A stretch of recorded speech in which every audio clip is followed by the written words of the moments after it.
I guess we kind of need to question, is creativity truly human?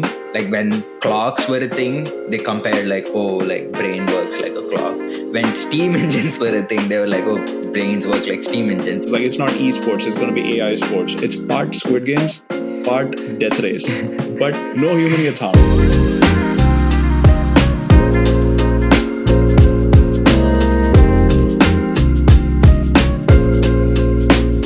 Welcome to Often Unexpectedly, a podcast where we discuss design and things we stumble upon often unexpectedly. I'm Sushant, an industrial designer based in Seattle. I'm Gokul, an industrial and interaction designer based in the Bay Area. Today's episode is about artificial intelligence, human intelligence, AGI, and what the future holds as we learn to live with the machines. All right, before we get into the podcast, I wanted to ask, what was your intro, like the first time you came across the concept artificial intelligence? I mean, that's interesting. It maybe was referred in movies, but my first interaction was with Siri. I got my first iPod Touch in 2010 or 11 or something like that. And Siri was just very nascent, but it could still return results or set alarms and stuff. So that was kind of mind-blowing. And Siri had its own sort of cool factor that, you can speak to a mobile, and I'm pretty sure it had a level of intelligence that was impressive. What was yours? Mine was actually, so I did CBSE. It, for those of you who don't know, it's like an Indian national school curriculum. And there was a reading from Isaac Asimov on artificial intelligence and robots. So that was the first time I was like, oh, like artificial intelligence it's like a thing, it's a tech that can understand. And then I revisited it in Robo, like the Rajnikant's movie. And then funnily, and I think I would say Siri as well, because that was the only thing accessible, and because Microsoft didn't have anything on Windows as well. But I'd say Siri was my first interaction. It feels like before we even get into the whole sort of shebang, we need to define where we are coming from. What do we mean when we say AI in this podcast?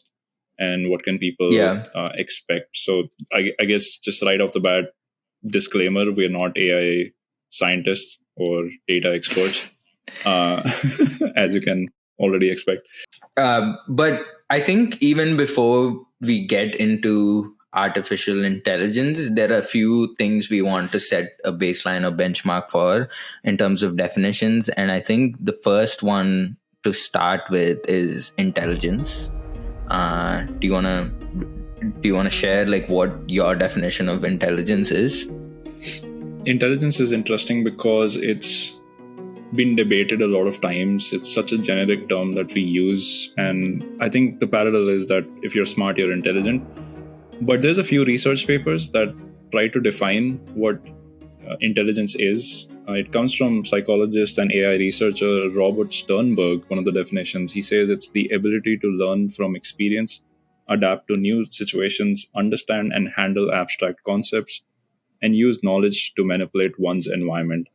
Similarly, there was another paper that came about in the late 90s, and this is another sort of generally recognized definition of intelligence. It says that intelligence is a very general mental capability that, among other things, involves the ability to reason, plan, solve problems, think abstractly, comprehend complex ideas, and then lastly, learning quickly and learn from experience. So it's kind of interesting because none of them really talk about emotional intelligence or social intelligence or cultural variations in the concept of intelligence. But I guess when you ask me what is my definition of intelligence, I would include the cultural nuance, the emotional nuances, the perspective of or opinion of a person as well into intelligence. Yeah. It's not as simple as just being able to plan or connect two dots. Yeah, I think for intelligence as a definition, all the check boxes you have, which is kind of finding patterns, connecting dots, and processing complex ideas. But when you see in real life, when you look at how humans react, like say if a dog understands something you want and responds very contextually, like it figures you're sad and tries to kind of cuddle with you or something, or like when a chimpanzee tries to understand the context and does something, that's when humans are like, oh, it's intelligent. That's the only time I've seen people kind of be in awe of intelligence, like when there's that context factor put in. But I think for the sake of this discussion, I think that's a good benchmark, which is like, the textbook definition Yeah, works really you well. could almost argue that intelligence is relative. Like you said, you would call a dog an intelligent creature because it does certain things that it, I guess, because we didn't expect it to do. Similarly, when a toddler is smarter than his or her age, it feels like they're an intelligent creature. It is kind of relative. You relate it to what the general norm is when a person is intelligent or not, or when a creature is intelligent or not. So you're right in that way. What I can't comprehend is the hysteria around the intelligence AI technology exhibits, which kind of, it's like humans were on the pursuit of building artificial intelligence, and the minute it showed signs of intelligence, people start freaking out. Yeah. So it's kind of funny, like, wasn't this what you were doing? It's like literally named artificial intelligence. And I mean, this we got to realize that it's slightly different from human intelligence is slightly different from artificial intelligence precisely because of those nuanced things. When we look at AI as a concept, there's a few given rules today that it doesn't have feelings because it's trained on data that could be any data. Today it exists in trillions of different networks and neural sort of connections that it's making. When it doesn't have like feelings, it doesn't have beliefs. And when it doesn't have beliefs, what we're trying to say is that it just comes from from no context, right? Which means that it doesn't have any personal experiences. And that's the biggest difference between humans and artificial intelligence, that humans derive a lot from personal experiences, which results into feelings, results into beliefs, the way we process information. But AI just works on data, which you can kind of argue that for an AI, personal experience is interacting with data, but it's a very nuanced and a different sort of discussion. Yeah, which is true, because I've been using ChatGPT very regularly, and like how we kind of discussed, for us as humans, emotional intelligence is such a huge factor when we consider intelligence as like a feature of like another being. And every time when I don't go to ChatGPT and be like, hey, I got I messed up an email with my boss, could you help me correct it? It's not trying to reason with me or something. I need to give it context, I need to give it subtasks. I also need to share the exact message I got, and then it gives me a reply that is very in tune and in context with me. Then I'm like, oh, it's intelligent. But like by itself, if it did all that without me giving the context, then I would be like, wow, this is like, right now I feel like it's sort of like Grammarly. Maybe I'm underutilizing it, but I just think it's like Grammarly and on steroids. So yeah, not there yet for me.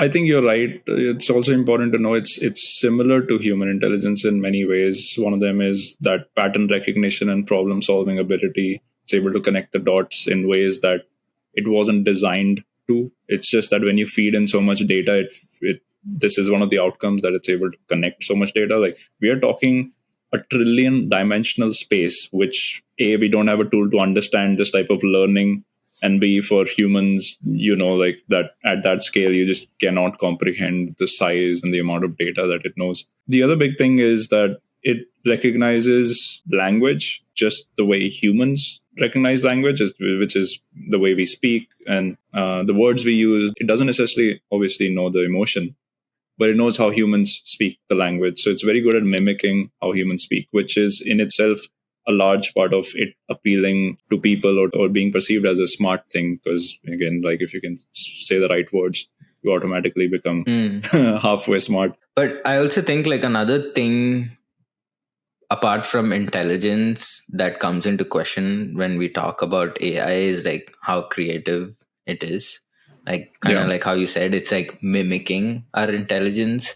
Yeah. But I think the creativity of AI is still in question for me. This is the best part actually, because this is the area we play in, right? Like we're both creatives, we're both designers. I want to get deep into it. Why don't you go first, and then I'll tell you what I've been playing Yeah. with. So to sort of set context for this discussion, we have this class called Future Proof in my master's currently, and Future Proof, they basically sort of teach you these drills or sort of these exercises you can carry out anytime in your career to think differently or train yourself to like any new skills that come in the market. And in that we discuss multiple things, and one of it is like creativity, and we had to like go back and like figure out what the definition of creativity is. Creativity is a phenomenon whereby something new and valuable is formed. It sort of hints at like it being original, right? Like originality is sort of linked to creativity, because it's something that's never been done before. Like the reason I said like AI is like questionable in terms of creativity is when I say like look at the design community, and when I admire a designer, you can say like yeah, like he's designed products like other people, but for me it's like he has so many influences, and from that influences his or her own voice comes out, and like I define that as create. Like when I see that personality, I'm like damn, he's creative. And I don't think AI is there yet. For now, I'm not telling AI can never be creative, but like for me right now it doesn't cut it. Where I think like for me Mid Journey is as good as a Google search, but it's like debatable because what is creativity for me is not creative for Yeah, others. no, I think that's fair, and I think it's aligned with a lot of creatives today who are assessing the power of AI as it exists today. And I think what we're hinting towards is that today it's like at this stage, tomorrow it might be something else. And over the last 6 months, if Yeah. there's one thing we have learned, is that it's rapidly progressing. And this episode itself might get pretty irrelevant sooner or later. Yeah, let me say like let me kind of sum it up what I was trying to get before this is like more clear. I think the person using Midjourney prompts is creative. I don't think Midjourney by itself is creative, if that makes sense. That is true. That being said, the prompt engineering landscape is also going to struggle, and we'll probably get into it in a little bit. I was just gonna say there's shit ton of gatekeeping in prompt engineering, but go ahead. That's for another day. Yeah. Man, if you want my 99 mid-journey prompts, send me $99 and I'll send you a PDF, which I'll generate with ChatGPT. With chat.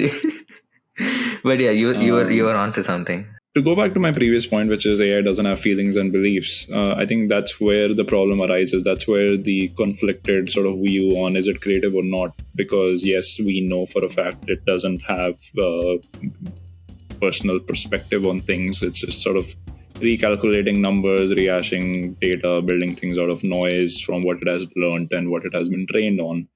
Whereas humans are a little bit more fluid in the way they think, and they let their subconscious be affected, and then that sort of results into whatever it is that they're trying to be creative at. Yeah.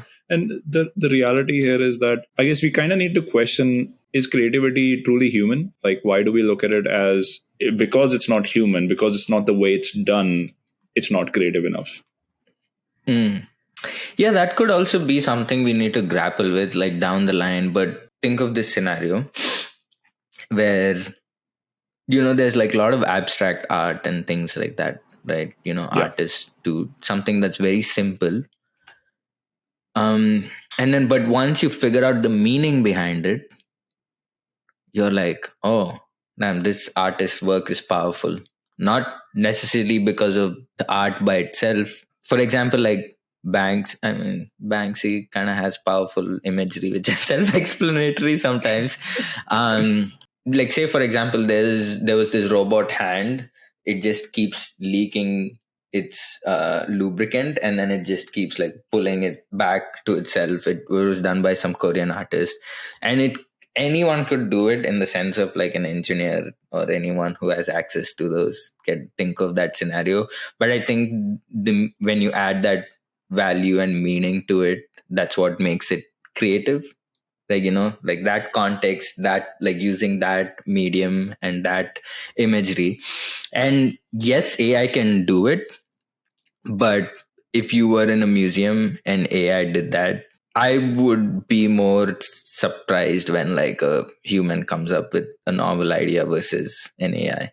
But that is also again personal preference. Yeah, I think Like this as it's definition like will be as soon as you skewed. know it's AI, you're like, I'm not surprised. But when you're like, oh, it's a human, you're like, oh, that is my beef with like AI being creative. You're talking about authenticity then, right? Like the fact that it was done by human means that it holds authentic value. Kind of. It's like you can find the same art in like a random kid's bedroom as well, but you value the one in museum. Again, it's like context and everything. Like I get that, but there is because the It's also kids value thing doesn't today. have. Yeah, and but it's also like the kids one. They did it for the fun of it, but the artist has like this whole narrative and everything, and like because the artist is pulling, like say when artists are doing commentary on capitalism or something like that, they're pulling from lived experience and the pain that they're going through, they're trying to put that in art. Like that is creative for me. I think that's a good way to put it. But it's questionable if AI, if an AI does the same art and builds the same narrative, it doesn't really have that lived experience. It's just trying to pull from what's there in its data set and trying to put it together. So does it really mean that AI is creative without the lived experience of, like, it's not meaning what it says. So like that's why I'm like, when I know it's an AI, I'm like, oh, okay, might have pulled from some data So set. there's two thoughts here for me. One is when we refer to it as a noun, as that this object is creative, or I mean, it's still like a descriptor, but when we use it as something to define the end output, versus when we use creativity as a process, those two things are different in the sense like, okay, this output is creative. Now it doesn't really matter if your feelings were involved, how did you do it, whether you used AI or human or whatnot. If the output looks like in your initial definition unique and or an original piece of art, whatever the definition of original is, one might argue that it is a culmination of different ideas, right? But Yeah, so that is one way to look at it, where you disregard the process behind it. But when you look at creativity as a process, I think you're right in assuming that feelings and perspective and point of views need to be involved in into that process for it to be creative. But yeah, this might change. I think the definition of creativity might change. We For now we haven't had a big machine just chunking out images after images, so we never for thought sure. about creativity as, like click a button and that's creativity. Yeah, there's this running joke in our class that I don't know when it started in the same class, Future Proof, that every time we discuss AI and someone's like, oh, AI can't do this. And my friend Charmin randomly said, for now. So that's just a running joke in class. Like every time someone says like, "Oh, this," and like AI, he's like, "For now." And then now even the professor says that every time we mention something. So I feel we are going to live in a world with synthetic media, and it's going to be absolutely indistinguishable from human. I mean, it already is. Like it, there's songs that sound equally capable as to imagining if Drake was rapping or Jay Z was rapping, and then there's images that seem like they are stills from movies, non-existent new ones, and even websites like this person doesn't exist. That seems like a real person. Like who would guess that it's not a real person when you don't explain where it was made and how it was made? Do you want to talk mm, about what happens now that I don't. So again, like we can argue all about what creativity is, but Yeah, you know yeah. you want to talk about now what happens with people using tools like DALL-E, Midjourney, Stable Diffusion, ChatGPT 3 to create content that is arguably produced by a machine. When I say arguably, it's because a human is still involved, but now with Mm-hmm. synthetic media, which means you'll have deepfakes, potentially Sort of like what harmful is true content. and what is not, Yeah, almost. I'm going to talk about the future of truth.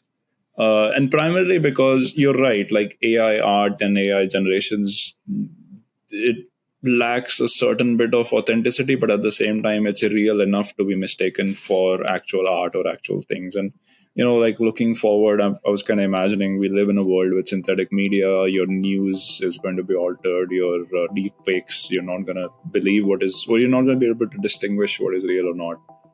I want to propose two different types of truth, or basically, these are philosophical ideas. Again, like during my research, I came across this. One is the idea of a relativist view of truth, which states that truth is subjective. Like everybody has their own truth, right? It's subjective between individuals, it's between different cultures. And sometimes these might be conflicting versions of reality. And as an example, you can imagine like eating insects in one part of the world is okay, but it's not on the other and it's looked down upon. But like, who's to say, you know? Yeah, it's like that quote that everyone's entitled to their own truth, but not their own facts. We'll constantly find it difficult to juggle different truths, but they will originate, especially now. Just as an example, a personalized news website or news aggregator will now be able to cater to your own beliefs or political beliefs. And it's going to show you the information in that fashion or in that sort of style. Now, Mm. that might be wrong or right, I which was is gonna, another discussion. yeah, I was gonna say we are already experiencing a soft version of that, right? Yeah. And for me, it is a bit disorienting, not knowing what the truth is because I'm living in my own algorithm bubble. I don't know how Yeah. to feel about it, but just navigating, not knowing what is true and what is not, is going to be disorienting for humans because humans are stupid. We're dumb Yeah. creatures, So easily tricked. this is only one way to look at it, right? As the definition of truth evolves, and you're right, it will require tons of tolerance and open-mindedness because everybody will be fed information, and then certainly we will develop the understanding that everybody is consuming information in different ways. Which you're right, it's already sort of happening. The second truth is the correspondence theory of truth, which states that there will be a strong need for authenticity, and the search for truth may involve using technologies or systems that verify if it is actually objectively true or not. So, factually true, let's say. So, the way these two differ, the relativist view of truth is very subjective, whereas the correspondence theory says that it's very objective and there's only factual truth. It doesn't include your feelings. The where I am sort of like landing on, or where I think AI is going to push things, is more on the relativist side, which is that it's subjective. Everybody is going to figure out what their truth is, and truth is probably going to be a spectrum instead of like a binary true or false. But Yeah, I think it's you just, know what I mean? Like, am I making sense, or is this feeling a bit complex? yeah, I feel if that is, if everyone, if the reason I'm scared about relative theory is everyone should have their own platform to have their own truths, because I saw this stand-up bit which was kind of funny, but which is true. It's like sometimes you need to believe conspiracy theorists because there have been conspiracy theories that have been proven right, like about there's this one US president, apparently, like he was on a wheelchair or something, I'm not sure. But the government did not allow to like show that, to not make US look weak or something. I need to look that up. But he was basically telling, like, think about the conspiracy theories and like the Thanksgiving table uncles back then, that they knew it was true. They were trying to convince everyone, but no one was ready to believe it because the popular media like didn't acknowledge that. But like with AI, that everyone's going to be a conspiracy theorist, right? Because everyone has their Yeah. own truth. And I think, like I said, everyone should, should have that platform for their own truth. But I think not everyone having their own truth is going to damage the social fabric, and I don't know how good that is. Yeah. Like, everyone will find comfort in their truth, but at the same time, that's also going to push or pull everyone apart. So that's my only concern. It's like less opinion and more of a concern. But yeah. No, I think that's a valid concern. There's another theory called the coherence theory of truth, which states that the truth is a matter of coherence within a system of beliefs, which means that we'll develop a shared understanding of reality within communities. And what that means is like the truth will be determined by its consistency and established beliefs and knowledge, sort of like basically like general understanding of what the community thinks is true or not, rather than Yeah. factual truth, like the norms and like. But here the important factor is like you'll have critical thinking, you'll have dialogue, and you have to find ways to come to a consensus on what is true and what is not, or what is acceptable as just truth. Yeah, it reminds me about this book, Sapiens. I was almost going to say Species. For some reason, Yeah. I always say Species when I think of that book. But in Sapiens, I think they talk about imagined realities. Like, the only reason humans were they talk about cognitive revolution, like when humans started developing language and started understanding context and everything. And they talk about how cognitive revolution led to imagined realities, which is I'm able to pitch to a bunch of humans a reality which is could be anything like about God, or it could be something like going to the moon is the best thing for humanity. That like there was no theory or like like that was the truth. Like someone pitched to you, and like 300 million people, or I don't know how many people were there in US, like agreed to it. And like pretty much like capitalism is an imagined reality. Like someone pitched that's the best way. Like money is an imagined reality. Like it's all like things we have created for ourselves, right? But which I think like the coherence one, right? That's the Yeah. one. So like that makes sense. It's but the thing with like relative truth theory is like everyone's gonna have their mini imagined reality, and Yeah. it's more of a barrier, right? Like if you have your own imagined reality, it's just gonna be hard to like converse, I guess. And AI is just going to reinforce it. Like back in the day, like there were people from different sects, but they were able to put those differences aside when it's like, yes, I have my own truth, but there's a common space and What do you things like mean that. back in the day? Like, when is back in the day? Good question. Ancient times, cavemen. No, I would say, um, I'd say like before any kind of AI driven media or social. Like, 50s, let's just put it as like 50s to before social 80s. media. I would say like that's a decent timeline. Because now that these algorithms have come and they're like reinforcing imagined realities and truths, that but yeah, like imagined Talk. reality is Wait. like, Yeah. I was just gonna ask. Talk a little bit about imagined realities. for example, like going back to the classic example, like dollar is an imagined reality. That's something we made, something we all agree upon. Or like capitalism as a concept, everyone believes that capitalism is the best thing for the society. You can choose not to believe it, and like pitch another thing, like socialism and all that. But there's so many people that believe that imagined reality, so that reality works just because people believe it. It's like a made up thing. It's not like a law of nature. So like real reality is like nature. Like, oh, it's hot, Yeah. it hurts. Like that. Whether you're a capitalist, socialist, that is something that's like common, right? It's like if it's hot, it hurts. So that is like reality. Like snake bites you, you're dead. End of story. So that is like real reality. Imagined reality is pretty much like everything we've created, like economy, barter system, and things like that. How is the brain and our senses involved in connecting these realities, the objective one, and then the more perceived, subjective, imagined realities, the constructions that we have built together as a community?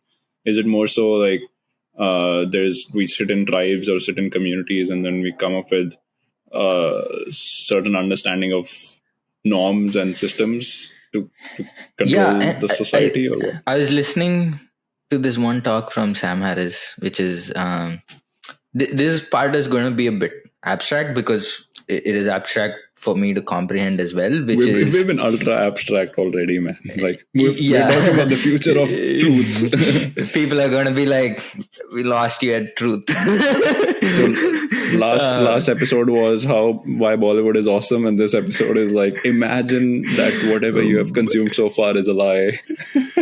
Bollywood is an imagined reality. Well, I think the brain role. One thing Sam Harris he says in one of his talk that or podcasts that it's really hard. We've been so like like I said, the whole reason humans are this big and the most like intelligent or powerful dominant species on planet is because everyone agrees upon a large sum agrees upon imagined realities and they strive towards that, and you see progress whether it's like technological, cognitive, or things like that. And for and brain finds so much comfort in that, right? And he says like it's so hard for people to live outside that, uh like and I think that's what like enlightenment is, I guess. This is very like Westworld kind of reference, is like living outside that. I don't think our brains are trained to live outside that imagined reality, just because everyone around us is working towards something and we are like, hey, I choose not to believe this because everything is like imagined. What are you going to live in? Like what? Then you're going to start questioning your purpose and all those Yeah. things. It's pretty much going to be like Westworld scenario. It's the same thing for either the robots or the humans. Once they start questioning beyond imagined reality, again, like I haven't done enough meditation to figure out answers for that, but that's the reason I think imagined realities exist, or like to soothe our brains, I guess. But Yeah, that's yeah, interesting. The reason I bring that up is because it sort of coincides with this idea of I guess like this social constructivist view, which is that the trust in our senses may depend on collective norms. Basically, you said that this being out in the sun is heat is an objective fact, but you look at a tree and you believe it to be beautiful or whatever, like, or you find something cute or an animal cute. It's yeah. because it's a sort of built-in norm that yes, pets are cute. So all those things, like you said, like when I look at a bird, I feel it's cute, and all those are like evolutionary things that were built into our brain. And that's a good thing to address. Is like how are brains different from AI? I like until we come to AGIs, which is kind of pretty far. Like, and it doesn't happen overnight. It slowly becomes AGI. But at least the AI we are dealing with right now, it's way different from how brains work. I think one of the reasons like the hysteria, like people freak out, is because they're like, oh, like AI is going to take over us because it can do the same things which humans can do, like critical thinking and all that. But a good example comes from Sam Altman, the CEO of OpenAI, which he says that planes are built inspired from birds, but both of them work in like a totally different way. And I think if anyone listening to this podcast, like if they don't take away anything, this is like one thing I think that changed my view on AI, is that analogy of like how planes versus birds, and it's the same for brain versus AI. And everyone thinks brain works like a computer. And I was like researching into this again in the same class, and this analogy came from like a 18th century mathematician John Newman, and he said, like, randomly said, the human nervous system is like prima facie digital. And my Latin's bad, so pardon that. And he was pretty much drawing parallels between like human brains and like how computer, like neurons, like in the brain, and how computer works, which is like a good analogy, but there is so much nuance there missing. And this has been always the case with anytime there's like the most advanced technology civilization has seen. Like when clocks were a thing, they compared like, oh, like brain works like a clock. When steam engines were a thing, they were like, oh, brains work like steam engines, with like all the pumping and things like that's how it functions. And then computer. And sad thing is, if you pick up like any neuroscience research paper, you can barely find any paper that talks about human brain without taking the computer analogy. And I think one example is good at proving how those two are different. And this is like the dollar note experiment. I think it's kind of famous, which is a professor asked their student to draw a $10 bill without showing the $10 bill.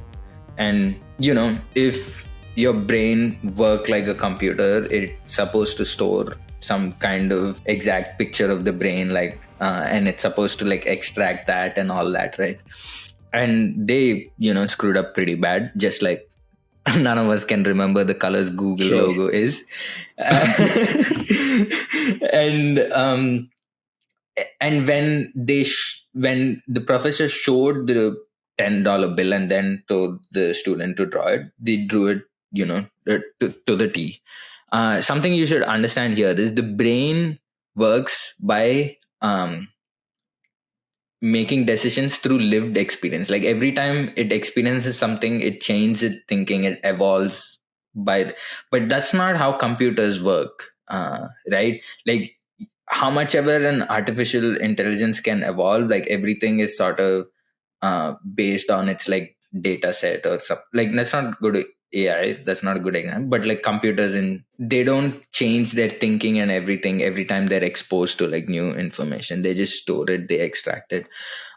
So it's hard to like tell like in more nuance than that experiment, because no neuroscientists themselves can like tell how brains work without using a computer analogy. But that experiment kind of proves that like brain's not something where you extract information and stuff. I think that experiment can be repeated today in so many different ways. Like dollar bill itself is such a high benchmark because it has so many things. But like you're right, like I wouldn't even be able to sketch a Google logo with the right colors and stuff.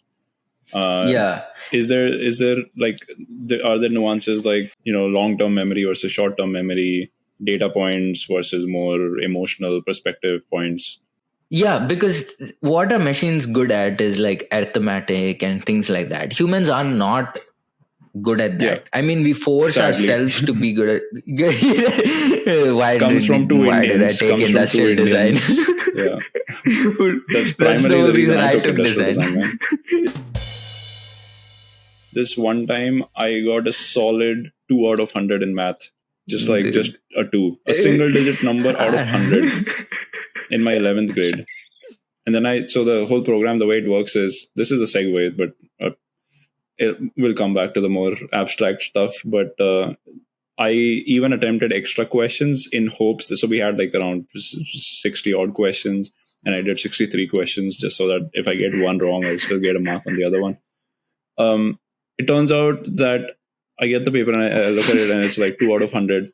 I didn't even feel like going back to the teacher and asking for more marks or asking for like, why did I deserve, what did I do to deserve 2 out of 100? The funniest thing that day, I wasn't that sad. The only reason was that I wasn't even the lowest in my class, man. Some dude got half a mark on 100 in mathematics. Was that it for is his that is name the for like participation? participation But certificate, just the date. He got the date right. Some numbers were right. well, That's the birth of like my industrial design journey. That day I decided I can't do math.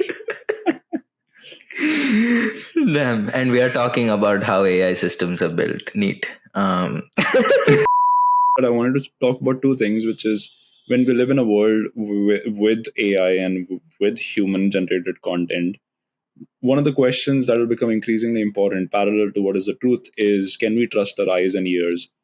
And there are a couple of views here, and I'll try to do my best to explain these philosophical concepts. One is the skeptical view in philosophy. It's called philosophical skepticism, which states that as humans, knowledge is inherently uncertain. Whatever we consume defines our sort of idea of knowledge or of fact. Whatever we call a fact is, you can't ever with absolute certainty say that that's the only truth, especially about the external world. Yeah, this actually reminds me of a theory. I don't know how well it holds. It's by a scientist, Neil deGrasse Tyson. Neil the And Great Tyson. What the Neil the Great Tyson is the best name ever. I'm sorry, Neil. I'm saying Neil like he's my friend on first name basis. But he says this thing. Say, for example, something like a bone, right? 100 years down the line, you pick that bone and you test for it.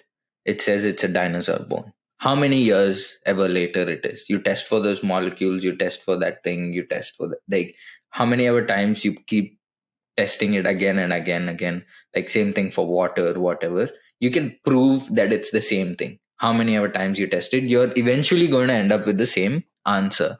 But that's not the same for something like religion, which is imagined reality, which is objective or subjective truth, something like that. So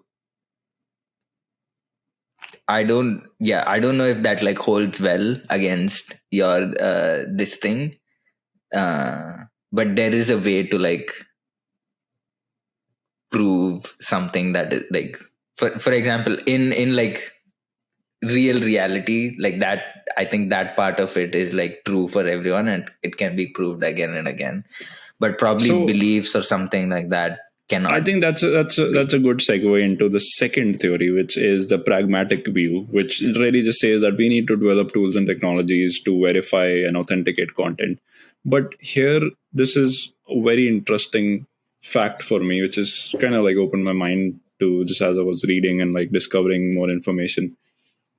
Because there's going to be a lot of artificial content out there, we'll find ways to authenticate it, but Mm. we'll have to use technology or systems to authenticate it. Because this is the first time we are looking at artificial intelligence generated content, machine generated content. So the best way to evaluate that today is to put a machine as a cop, as a machine police, who would then identify Yeah. this. So basically, what is going to happen is the degree of trust that we maintained in our senses, that we're going to offload onto machines. For the first time, this degree of trust is going to be mediated by technology. You know what I mean? Like, we're not going to trust our own Yeah. senses, but we're going to trust machines to then like build the trust in our senses for our understanding. Yeah, that like reminds me of the quote, which is like, we trust in nature and not technology, like inherently as humans, but we rely on tech in shaping our future. I think that's pretty that's so accurate and so Yeah, true. uh, that's pretty spot on, man. like, I would rather jump into the ocean and make my way out, but I can't. I don't know how I'll survive in a peak AI future. Historically, we have never really trusted tech, right? And even now, the sentiment towards AI is very conflicted, and you have like two sects of people: one that truly believe in the power of AI, the other one's just scared for their jobs, their life, Yeah. and whatnot. And there's even like a big sort of movement to ban AI development. And I think a part of it is just exactly what you just said, which is we never really trusted technology. But if we want to authenticate what this technology creates, we kind of Yeah. have to use technology Diamond cuts like diamond. endeavors. I quickly want to like finish that thought off with like, in a peak AI world, I think there are going to be tools like, kind of going back to our discussion about we can't trust our eyes anymore. We don't know what is true. We don't know what is imagined reality. I think there's going to be a big industry around, or like probably we are going to develop tools that sort of like augment our senses and help us navigating uh, like imagined realities and things like that, just like I said, just so we don't go insane, because the minute everyone has their own truths and AIs are reinforcing it, it's going to be disastrous. But I can definitely see like tools coming up to help us to not so that everyone doesn't end up in a mental asylum. But yeah. You mean AI therapists? Diamond cuts diamond, bro. Man. That's true. That's true. With all of this, what is really interesting is, for the first time, trust is going to be mediated by technology, which we have never done before. We have done it in forms of algorithms and whatnot, but we will kind of have to rely on technology to decipher if our senses are correct or not, or basically a trust building thing, Yeah. right? AI has like deep colonial roots, and I think that's kind of scary. Like in my masters, something like I keep asking myself is, if innovation didn't happen from Silicon Valley, would interactions be different? And things like that. Like, it emerged from this thought that like every time I'm on like Microsoft Word, every time I use an Indian dialect, I get like a red curly line. Even to date, like if you go on Google and type like this is actually in a research paper where if you type like native Indian art, it shows like modern art or like graphic posters of native Indian, like the minimalistic thing, because there's not enough data on that. Yeah. So I think like if we are going to rely on these like tools, that's something that like really scares me. It's like, where's this data coming from, and like how it's being trained, and because like I don't think it'll be a problem in getting tasks done. Like, for example, Satya Nadella said like, oh, like AI is being used in India where this farmer just has to like text that I want this paperwork, and AI just automates and completes it, just taking quick inputs like name and things like that, which is great. But if it's something like beyond that, where it's like, it's trying to augment a human EQ, and like, yeah, that kind of scares me a lot. So, what do you want to talk about now? We spoke so much about AI and human and what it means to be human, or what it means to be a human in an AI world. Quickly about in the context of design, because that's something, both of us keep texting and like sharing stuff about AI. I quickly want to touch about what AI means for designers. It's a prediction, bold prediction. I think generalists are going to thrive, because I think AI sort of levels the playing field. That's what I like about it. Is, yes, people will be better in the industrial designers or like visualizers, but I'm also going to be a better copywriter as well. So like, yes, I'm losing something, but I'm also gaining something. And if I have like enough knowledge about enough things, I think, I could make my way and navigate it. Like you said, we had this joke, probably we won't need astronauts. We can just send like a random human with like AI. And I was like, no, like, you need an astronaut because they could better use the astronaut AI. And like, would you send Neil Armstrong or a person? And you were like, what if the AI was Neil Armstrong? Then you just Yeah. need a normal person. He'll send So Gokul with Neil Armstrong's AI. that solves the Yeah. problem. And Gokul would charge far Yeah. less than Neil Armstrong. Yeah. Generalists. Um, no, I'm aligned with that. I think your thought process is pretty aligned with where my head is. I feel, as with any big innovation, things are going to change. As many jobs that it's going to take, it's going to create jobs as well, which is kind of me saying that AI is not necessarily, taking you out of your job. It's just changing your job description. So I think what is going to happen is sooner or later we'll have to understand what does it mean to be a designer, what does it mean to be a manager. We need to define those roles. I've heard from way too many people that this innovation or this technology is almost as big as the internet or the industrial revolution. And yeah, there is a sense of optimism around like how big this is, but in reality, you're right. Like if it gives everybody equal opportunity, we need to then define like what does it mean to be paid for the value you bring. But I'll also make another point, which is like, again, it's kind of fascinating. The more you keep learning about AI, the more you realize how dumb humans are. I just cannot. I just want to scream how dumb humans are 10 times. But I think AI is just like any other technology. It's not going to take over humans, but I can see how it can make the world a worse place. But there are also going to be benefits. What I don't like about the hysteria is it's sort of like the nascent stage of computers, right?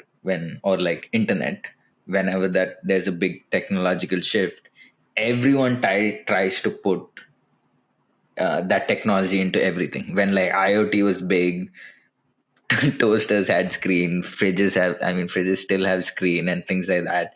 And now people are starting to realize, okay, like screens or this IoT thing works best for few things. It doesn't work best for few. And same thing for internet, like weddingcard.coms were there, and like the whole .com thing. Like everyone was like, let's put internet, like let's put everything on a .com. And after the bubble burst, people figured out, oh, this is probably best like in person retail, this is best like online.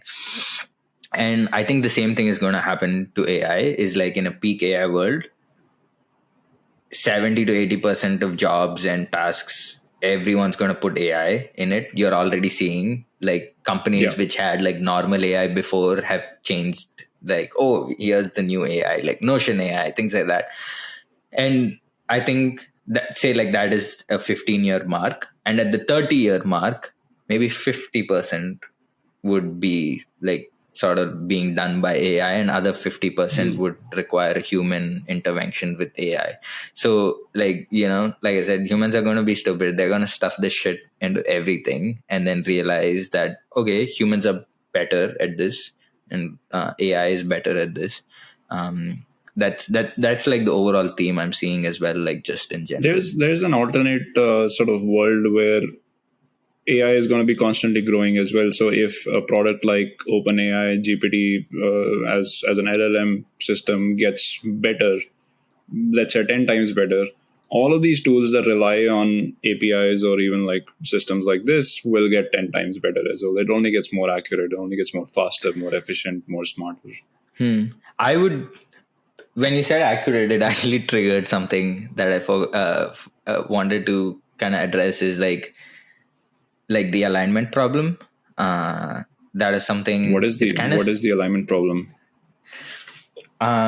So say, I'll try to put it in a nice, like easy way. And alignment is when the goals of AI don't align with the human goals of AI. Say, like for example, for a like what human considers good, the AI doesn't consider the same thing as good.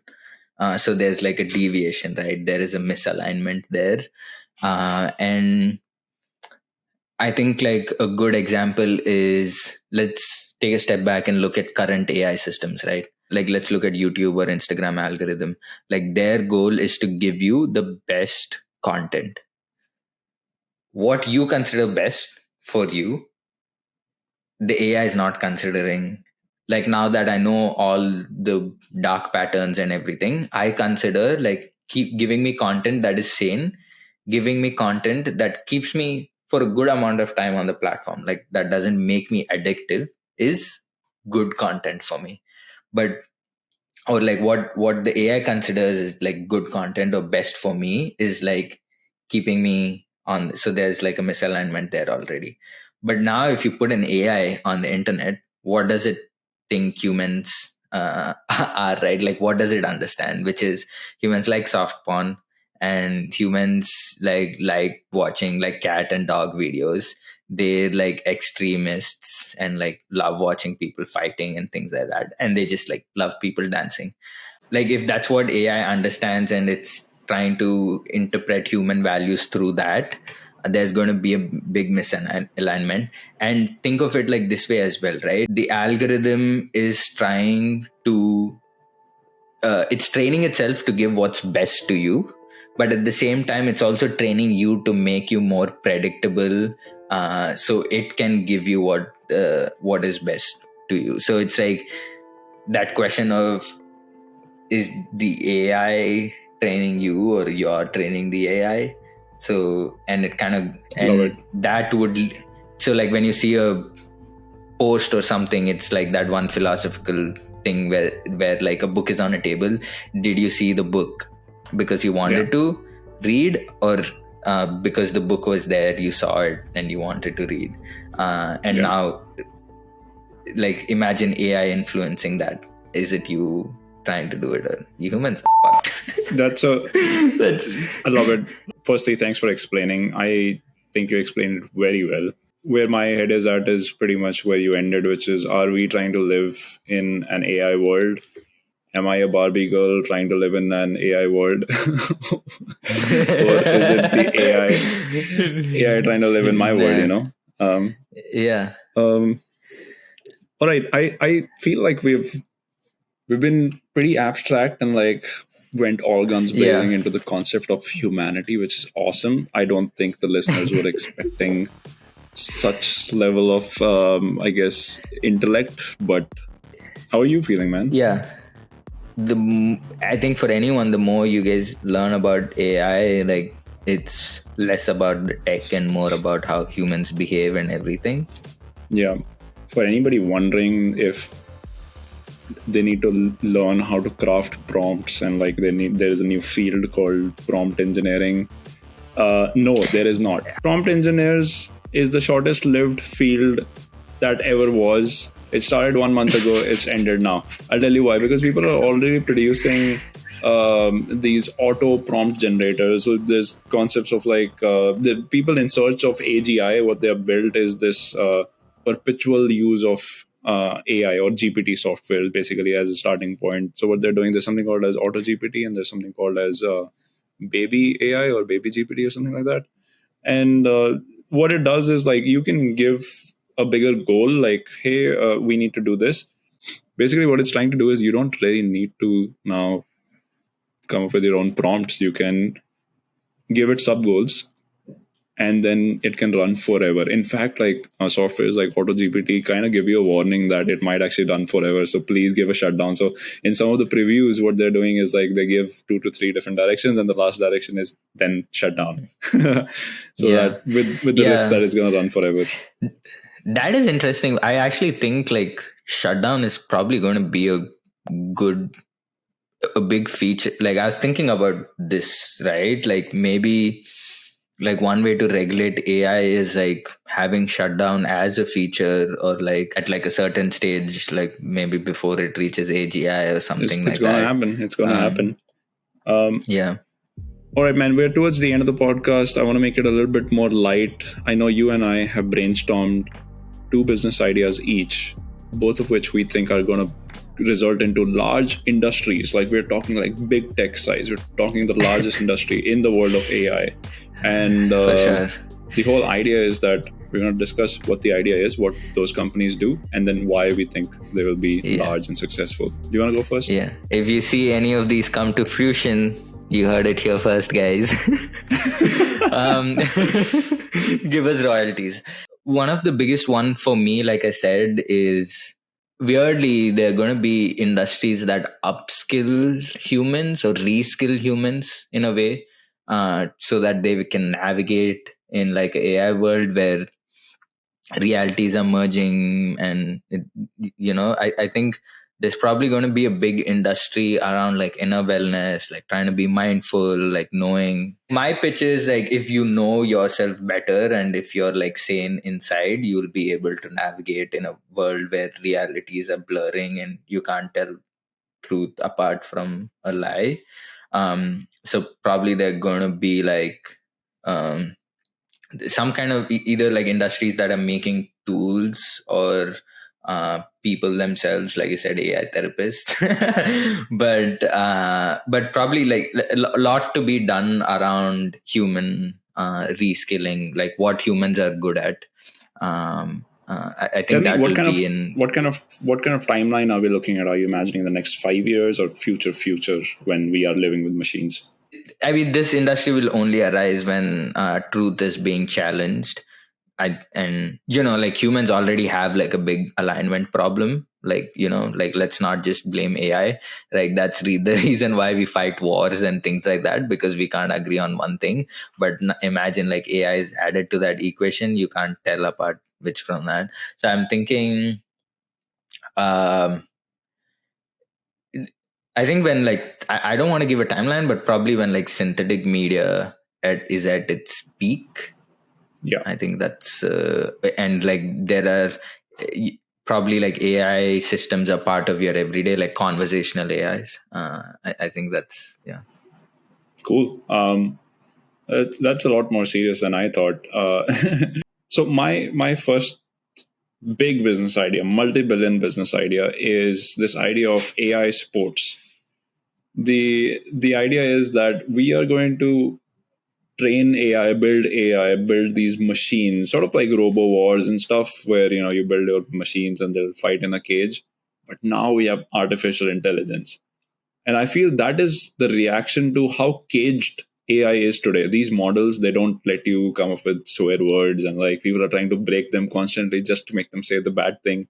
But they're so like controlled by, OpenAI's policies and whatnot, that they just can't spit out the bad stuff. So it's like very cushioned and cute for the most part. Mm. There's going to be an equal and opposite reaction, because this governance is going to only amplify this. These AI models will never be able to come up with the bad stuff unless somebody Yeah. trains their own. So the equal and opposite reaction, I think, is going to be this massive playground, or maybe an island, where machines are fighting against each other, complete mayhem. People will train their AI, strategize their moves, and this will all be streamed live. And you know what this reminds me of? It's part Squid Games, part Death Race, but no human gets harmed. This is just Yeah. your creation, your sort of like You know what machine. I'm thinking of? Along with these games, there's going to be a yearly annual battle between OpenAI and Google Bard, like a sick rap battle or something. Like this is like OpenAI, like ChatGPT just trashing Bard for how shitty it is. It's like insane. But Dude, I'm damn gonna that. pay for that stuff, man. Esports. The funny thing is, like, it's not esports. It's gonna be AI sports. Or I mean, we gotta figure out like the name Yeah, for it. But in the same, like, it's yeah, gonna be a category defining thing. What do you think? yeah. That's interesting. Would you subscribe to something like this? Yeah, dude. Like I said, like I'm already looking forward to that rap battle. Like I'm actually gonna go after this podcast and see if I could mimic some kind of situation. Like ask Bart to spit out some bars, like trashing GPT, and ask the same to. Dude, But I yeah, mean, yours is a lot more cuter version as well. Like, I'm imagining lasers, and like I'm imagining like fire spitting guns and machines, and like just a massive hammer just like slamming a small ass person. Because like one of the guys would have thought that, okay, I make like this weird small little 1 inch by 1 inch nano robot, and the other guy comes with a massive transformer is like trained by AI. I quickly want to like mention my second business idea. It's like sort of like similar, where it's related to building AI systems, but this concept has been around for a while, which is like digital twin. So it's like you're building a digital version of yourself. And I think like AI coming into the mix like makes it interesting is they're probably going to be companies which are going to build uh, custom like AIs, like where you can subscribe, like, you know, like right now you have like philosopher AI and like lawyer AI and things like that. But probably like, you know, custom built ones where companies like build those like digital AI twins. Like either like if you're a designer, you're trying to you hire someone to train the this thing to be similar to you, so you can have that AI do augment your work and things like that. Midjourney is cool, but I think it would be better off it's like specialized. Like I understand like Mm. the reasoning what like researchers give. They're like they've done this before where like they train AI on one subject and it's usually like not that intelligent. But when AI is trained in bits and pieces on multiple things, it's more intelligent than the specialized Yeah. one. Like I see the value in that, but I also see the value in like it's funny that AI is going to have the same fate as humans. Is starting as generalists. We only hire specialist AIs. So And yeah, is so this in the near future, like next few years, yeah, or yeah, I'd say so. Like as soon as because I think like all AI startups are in the nascent stage. I heard Stability is yeah, struggling with funding. I think once AI companies are where like Uber is now, um, I think that. Yeah, again, like yeah? that's I the think that's a good scenario. I don't know analogy. how Yeah, long it will take. Yeah. I like that. I like that idea. As a business, just hearing it sounds like a unexpected future. I have something to add along those lines as my second $1 billion idea, and I think it kind of goes back to your first point as well, which is as more misinformation spreads, or as more and more people would be digesting uh, synthetic content, they will realize that there is a need for a company that solely deals in identity of people or machines, whatever, and identity of content. And I think there's going to be a third party that all of these companies would look to authenticate what is true and what is not. So my $1 billion idea is to build this identity focused company that is almost like an antivirus, or like a machine police, basically, that identifies who's who, and that's your third party verification mark, right? Companies are not going, my intuition is, and again very loose, but when companies like Facebook and Snapchat and whatnot, they give you a verification tick mark. Who's to, I mean, the company itself is saying that you're there, but it's not, it's very centralized, right? If the company didn't exist, you're Mm-hmm. not going to have that verification. So I feel there will be some level of authenticity, some way to prove that you're human, some way to prove that the content that is being produced, video, audio, whatever it is made Sure. by human. And that itself is going to be a very desirable verification mark, because then when you sell that content, whether that be video, movie, or a script, or a song, or an artwork, I would Mm-hmm. imagine the value of it would go really high because it's made by a human. So that's 10 years down the line, 5 years down the line. Yeah, again, don't want to give like a timeline. Yeah, it's easy to like set up constraints, right? Like rather Yeah, than timeline. It's like if these happen, like then this, like that is more believable than that. Also, like quickly, like to finish that up, like it's like interesting when you throw like Web3 into the mix, which is a yeah. topic for another day. All these AI systems are going to be like accessible. Like you'll be able Yeah, to see like if it's an AI system that's entering, if it's a human because everything needs authentication, right? And I can totally see that happening. And like if anything, like Web3 would make that more plausible and easy to sort of, I wouldn't say like block them, but like manage or like see things. So that's really interesting. dig Yeah. it. Dig it. All right, man. Your favorite part of the podcast. What should we name this one? Oh man. Humans are stupid. Like I said, that's my third time. I need to say it 7 times more and then I'll sleep I tonight. like it. I like it. I also like something along the lines of, to understand humanity, you need, so to understand artificial intelligence, you need to understand humanity, or some or Yeah. quirky take Or on it, it's like right? AI is less Are about humans tech and more about human. is AI stupid or is human stupid?